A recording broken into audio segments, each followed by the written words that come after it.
Start. परिच्छेद. देशातील अनेक राज्यात सध्या शेतकऱ्यांच्या कर्जमाफीच्या संदर्भाने जोरदार चर्चा सुरू आहे. महाराष्ट्रात अर्थसंकल्पीय अधिवेशनाच्या पार्श्वभूमीवर हा विषय पुन्हा चांगलाच चर्चेत आला आहे. एकट्या 2016मध्ये शेतकरी आत्महत्यांचा आकडा 3000वर गेला. यावर्षीही आत्महत्या सुरूच आहेत.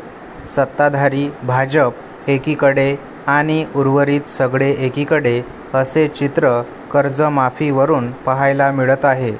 मुख्यमंत्री कर्जमाफी नव्हे तर कर्जमुक्तीसाठी उपाययोजना करत आहेत.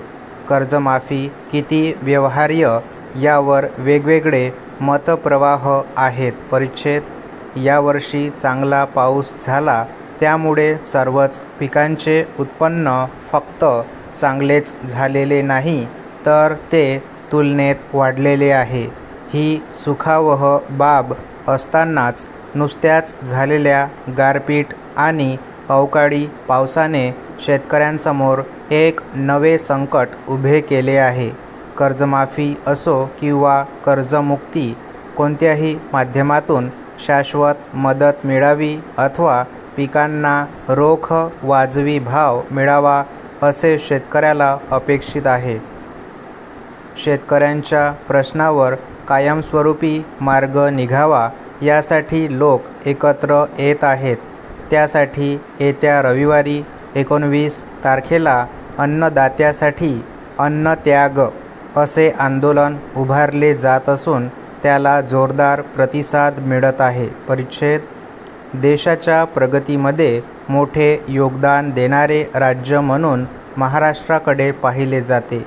शेतकऱ्यांच्या आत्महत्या होऊच नयेत यासाठी मोठ्या प्रमाणावर चर्चा, संशोधन, मंथन झाले.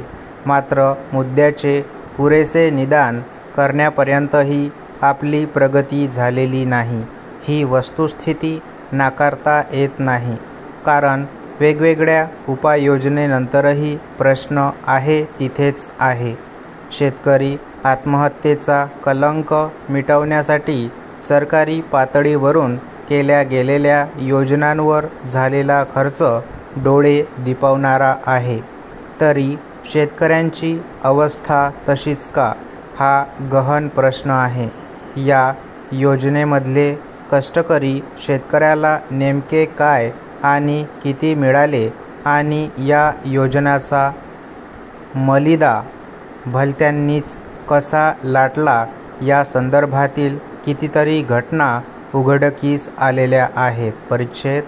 देशाची 65% लोकसंख्या आजही शेतीवर आधारलेली आहे आणि त्यांच्या कष्टावरच 100% जगणे अवलंबून आहे.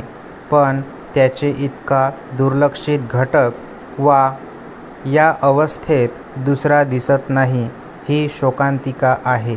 शेतकरी संघटना असो किंवा इतर वेगवेगळ्या संघटना, समूह, संस्था आदींनी शेतकऱ्यांच्या गंभीर प्रश्नावर मार्ग काढण्यासाठी आपले योगदान देण्याचा प्रयत्न सुरू ठेवलेला आहे. स्टॉप.